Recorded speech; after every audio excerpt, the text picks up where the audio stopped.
Molweni sanibona. Ninjani lapha? Niyaphila? Sithembe niyaphila bafethu. Mfowami Khonza nibingelelayo. Ake ngithathe lithuba nje nginibonge. Ngi-appreciate futhi konke enikwenzayo ukusupporta le channel. Ngiyanibonga kakhulu.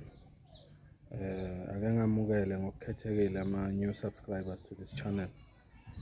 Thank you so much guys for subscribing. Thank you for commenting. Thank you for sharing and liking my videos. Thank you so much. I appreciate it. Ngithaye ngithathe le thuba nje ngikuveze ukuthi njengamanje i-MK Party njengoba nama program ewenzayo abheke njengoba kubhekwe ku 2026 general local elections. Kwangazothi wonke ama-MK amahle angayeka ukuthi athuke abantu be-ANC ngoba njengamanje akusona isikhathi sokuthi sithukane. Aphinde amalungu e-MK Party ayeke ukuthukana wodwa kuma-social media, ayeke ukulwa wodwa, ayeke ukuxabana wodwa, kodwa focus kuma-program. Isikhathi esiningi sibonakala sichithwa manje ezimpini nasengavumelaneni phakathi kwethu njengamalungu e-MK, kuma-disagreements, kuma-arguments. Isikhathi esiningi sibonakala sichithwa lapho njengamanje. Bengifisa ukusho lokho ukuthi if kwi-province yakho sebubekiwe ubuholi lobo obizwa nge-provincial detachment, zonke iy'nhlelo ezenziwa yi-province yakho noma ezenziwa i-leadership ekuprovince yakho, ngiyacela ukuthi zithobe ulandele lobo buholi, ulandele nama-directives avela lapho kulobo buholi. If kuthiwa kuzoba ne-program noma kuzoba ne-meeting endaweni ethile okhonayo ukuthi ungafinyelela kuyo, mhlampe kuzoba ne-program kwi-sub-region okuyo, bonisa ukuzithoba ngokuthi uye kulawo ma-program. Even if kungathiwa lapho ku-leadership ye-province kukhona ongabathandi noma ongavumelani nabo nendlela abenza ngayo izinto, kodwa ngenxa yokuthi labo bantu bayi-leadership e-recognizwa phezulu, umsholozi upresident wethu, if leyo leadership i-recognizwa u-SG, if leyo leadership i-recognizwa u-deputy president, if leyo leadership i-recognizwa national high command ye-MK Party, uzophoqeleka ukuthi uzithobe kuleyo leadership noma ngabe kunomuntu ongamthandi kuleyo leadership. Ngoba if kuwukuthi wena ngeke uye ngoba ama-program noma i-meeting ibizwe yi-leadership okunomuntu ongamthandi kuyo, bese awusayi noma bese ukhuluma kabi ngaleyo program, usuke uphambana ne-constitution ye-MK Party uma wenza kanjalo. So yiloko nje ngifisa ukusho ukuthi ake sifundeni bafethu ukusupporta ubuholi bethu, ake sikufundeni lokho. Kwezinye iy'ndawo kunama-by-elections esikhuluma nje, ama-candidates abekiwe ukuthi abe kulawo ma-by-elections noma ama-candidates astendayo as candidates kulawo by-elections e-MK Party, kufanele ukuthi sonke siwasapothe lawo ma-candidates. Asenze loyo muntu oyi-candidate yokuba yikhansela kuleyo ward ekunama-by-elections kuyo, kodwa senzele MK Party. Loyo muntu oyi-candidate kuleyo ward emelele MK Party kufanele simsapothe sonke ngisho singamthandi.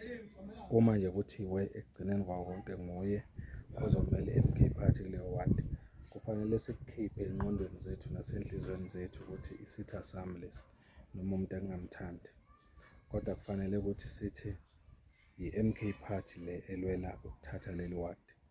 therefore loyo muntu ngizomsupporta ngisho ngingamthandi.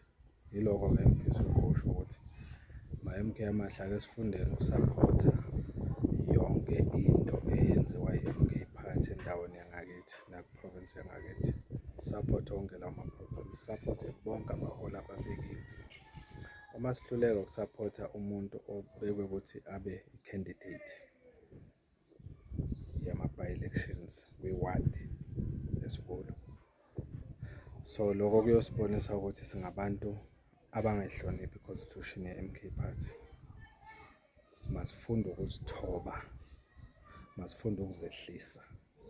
I-leadership iyona leyo ukuthi ufune ukulidwa nawe. I-leadership iyona leyo ukuthi ufune noma uvume ukulidwa even umuntu ongamthandi nongakholelwa kuye. Uma nje sekubekwe yena kuyakuphoqa ukuthi uzithobe kulowo muntu. Yiloko nje ngifisa ukusho la njengomfo kaMkhonto. Asiyekeni ukuchitha isikhathi manje, isikhathi asisekho. Asisebenzisaneni nobuholi obubekiwe ku-province, asisebenzisane nobuholi obubekiwe kuma-district, asisebenzisane nobuholi obubekiwe kuma-regions, sub-regions, VDs. Sizithobe kubo, ngisho labo bantu singabathandi.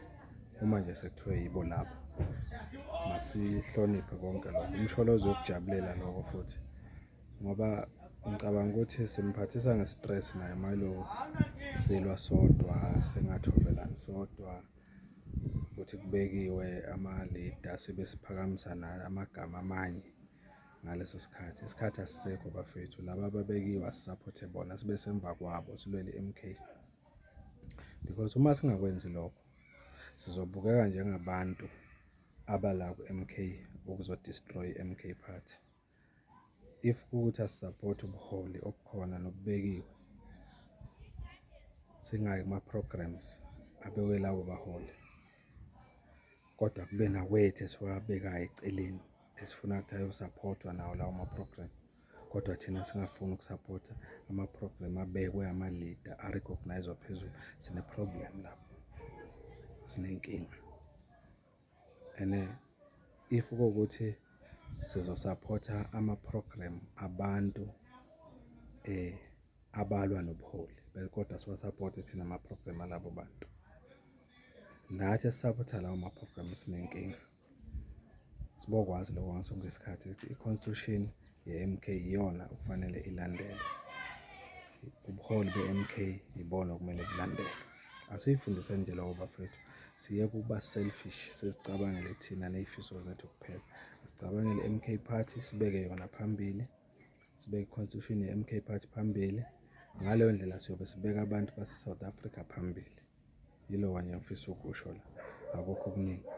Ngithi ma-MK Amahle, asiyeke ukuchitha isikhathi esiningi ku-social media, ko-WhatsApp groups. Asingeneni emsebenzini, ku-ground siyosebenza njengamanje ku-late. Ubuholi obubekwe ku-province asibusupport noma ngabe sibuthanda. Obubekwe kuma-regions, sub-regions asibusupport noma singabuthandi. Senzele i-MK, asenzeli labo bantu ababekiwe kuma-candidates, ama-by-elections siyabasupporta noma singabathandi. Yiloko nje ngifisa ukusho, akukho okuningi. Ngiyanibonga kakhulu ngokusupporta le channel ngendlela eniyisupporta ngayo. Kwangathi ningaqhubeka nenze kanjalo. Subscribe, more subscribers ngiyacela kakhulu, and more comments. Ngiyabonga kakhulu.